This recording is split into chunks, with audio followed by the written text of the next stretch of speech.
आप देख रहे हैं पीजी वर्ल्ड न्यूज। सस्ते गल्ले की दुकान के प्रकरण में एसडीएम कायमगंज को माननीय उच्च न्यायालय ने लगाई फटकार। समाचार विस्तार से। जनपद फर्रुखाबाद कायमगंज कमिश्नर के आदेश को उप जिलाधिकारी ने किया था अनदेखा।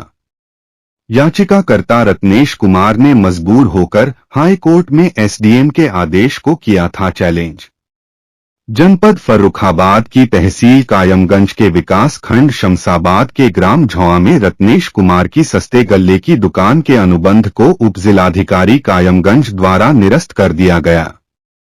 इस निरस्तीकरण आदेश विरुद्ध याचिकाकर्ता द्वारा कमिश्नर कानपुर के न्यायालय में अपील की गई, जिस पर कमिश्नर कानपुर द्वारा गुणदोष के आधार पर अपील का निस्तारण करते हुए उपजिलाधिकारी कायमगंज द्वारा पारित आदेश निरस्त कर दिया तथा याचिकाकर्ता कोटेदार रत्नेश कुमार की सस्ते गल्ले की दुकान के अनुबंध को बहाल करने का आदेश दिया। किंतु एसडीएम कायमगंज ने अपीलीय आदेश का अनुपालन नहीं किया तथा कोटेदार का अनुबंध बहाल नहीं किया। इसके उपरांत पीड़ित कोटेदार द्वारा माननीय हाई कोर्ट में याचिका दाखिल की गई, जिस पर इलाहाबाद हाई कोर्ट ने एसडीएम को 2 महीने में याचिकाकर्ता का प्रत्यावेदन निस्तारित करने का निर्देश दिया। परंतु इसके बावजूद भी एसडीएम ने लाइसेंस पुनः स्थापित करने के बजाय कमिश्नर के अनुचित करार दे दिया एवं पीड़ित रत्नेश कुमार की सस्ते गल्ले की दुकान के अनुबंध को बहाल नहीं किया और उसका प्रत्यावेदन निरस्त कर दिया। तदुपरांत पीड़ित कोटेदार ने एसडीएम कायमगंज के उक्त आदेश को इस रिट याचिका के माध्यम से चुनौती दी, जिस पर हाई कोर्ट ने एसडीएम के आदेश पर आश्चर्य जताते हुए कहा कि एसडीएम कायमगंज इस न्यायालय के आदेश की गलत व्याख्या करते हुए कमिश्नर के आदेश का पालन करने के बजाय उसे अवैधानिक करार दे दिया। साथ ही यह पूरी तरीके से बेतुका आदेश है, जिसे करते समय एसडीएम ने अपने विवेक का प्रयोग नहीं किया। कोर्ट ने एसडीएम को 13 दिसंबर को व्यक्तिगत रूप से उपस्थित होकर स्पष्टीकरण प्रस्तुत करने का आदेश दिया। इस आदेश के अनुपालन में एसडीएम कायमगंज 13 दिसंबर 2023 को उच्च न्यायालय में माननीय न्यायमूर्ति मंजूरानी चौहान की कोर्ट के समक्ष उपस्थित होकर व्यक्तिगत शपथ पत्र प्रस्तुत किया एवं क्षमा याचना करते हुए कथन किया कि प्रश्नगत उचित मूल्य दर दुकान का अनुबंध बहाल कर दुकान संचालन अब याचिकाकर्ता को प्रदान कर दिया गया है, जिस पर माननीय न्यायालय द्वारा एसडीएम कायमगंज को फटकार लगाते हुए पुनः ऐसी गलती न करने की हिदायत के साथ पीड़ित के अधिवक्ता ओपीएस राठौर की सहमति पर क्षमा करते हुए रिट याचिका का कोटेदार के पक्ष में निस्तारण कर दिया गया। चलिए अब आपको सुनाते हैं क्या कहा इस मामले में पीड़ित कोटेदार रत्नेश कुमार को न्याय दिलाने वाले अधिवक्ता ओपीएस राठौर ने। प्रयागराज से गौरव माथुर की खास रिपोर्ट। वकील साहब, आज यहाँ हाईकोर्ट में जिला फर्रुखाबाद के एसडीएम को बुलाया गया था जी। तो क्या था ये पूरा मसला, क्यों बुलाया गया था? हाँ, एक्चुअली मामला है, ये मामला सस्ते गल्ले की दुकान से जुड़ा हुआ है। इस मामले में जिला फर्रुखाबाद की तहसील कायमगंज के विकासखंड शमशाबाद क्षेत्र के एक कोटेदार रत्नेश कुमार की सस्ते गल्ले की दुकान को निरस्त कर दिया गया था, जिसकी अपील उनके द्वारा की गई और एसडीएम साहब के निरस्तीकरण आदेश को चुनौती दी गई।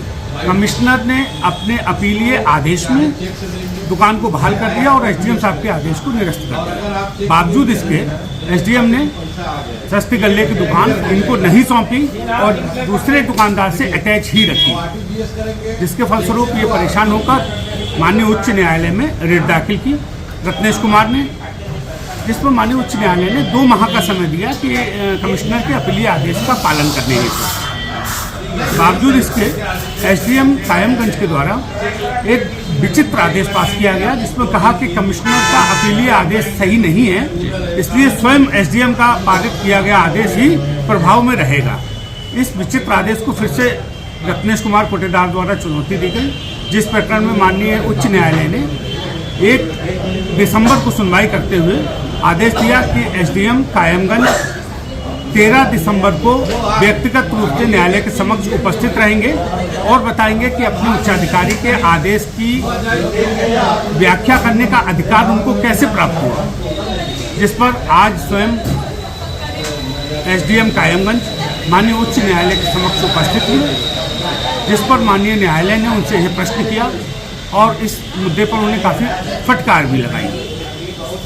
हालांकि इस नाराजगी के बाद उन्होंने एक एसडीएम कायमगंज ने अपना एक affidavit of compliance, personal affidavit court के समक्ष प्रस्तुत किया, जिसमें उन्होंने बताया कि नहीं, वो गलती सुधार करते हुए दुकान का आवंटन मूल कोटेदार रत्नेश कुमार को कर दिया गया है और दुकान उनको सौंप दी गई है और उनसे हुई गलती को उन्हें क्षमा किया जाए, जिस पर माननीय उच्च न्यायालय ने उनको क्षमा कर और मामले का निस्तारण हो गया।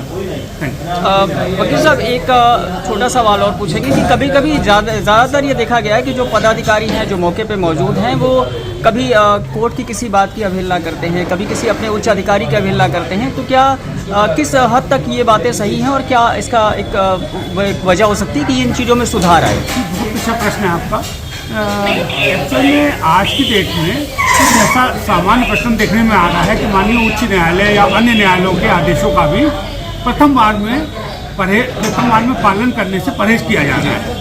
हालांकि इसके लिए कोर्ट में माननीय न्यायालय की अवमानना का भी एक कानून है, जिसके तहत प्रोसीडिंग होती है, उसके बाद ये लोग कंप्लायंस करते हैं, मजबूर होते हैं कंप्लायंस करने में, लेकिन ये गलत परंपरा पड़ रही है और संभवतः इसीलिए माननीय उच्च न्यायालय को कंटेम्प्ट में भी कई बार सख्त आदेश करने की आवश्यकता पड़ती है, जिसके बाद कंप्लायंस सुनिश्चित हो पाता है। मैं ओपीएस राठौर, एडवोकेट, इस मामले में रत्नेश कुमार की याचिका मैंने ही फाइल की थी और आज उस मामले का निस्तारण